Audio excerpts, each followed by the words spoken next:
Welcome to Chillin' 101. We hope this video helps. Start by gathering ingredients and preparing your clay vessel. Use 4 liters of water, 5 kilograms of malt extract, and 20 grams of hops.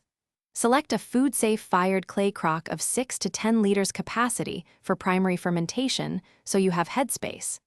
Sanitize the clay with boiling water and a 1 tablespoon salt rinse before use to reduce contaminants. Also measure 10 grams of brewer's yeast and 25 grams of priming sugar for bottling. Keep a sanitized lid and airlock ready to fit the clay vessel opening securely.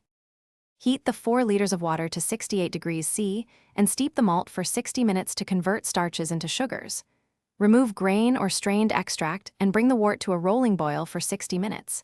Add hops, 10 g at start, 10 g with 15 minutes left for balanced bitterness and aroma. After the boil, chill the wort quickly in an ice bath until it reaches 20 degrees C to protect yeast. Transfer cooled wort to the sanitized clay crock, leaving behind heavy sediments and trub. Pitch 10 grams of brewer's yeast into the 20 degrees C wort and seal the clay crock with an airlock so CO2 can escape while keeping oxygen out. Ferment in a cool, dark place between 18 degrees C and 22 degrees C. Primary fermentation in clay lasts 5 to 10 days until gravity stabilizes near target-specific gravity. Rouse yeast gently by swirling if fermentation stalls. For bottling, dissolve 25 grams priming sugar into boiled water, cool, and add to bottles, then fill and cap.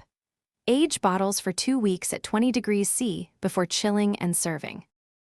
Thanks for watching. Consider subscribing if we helped you.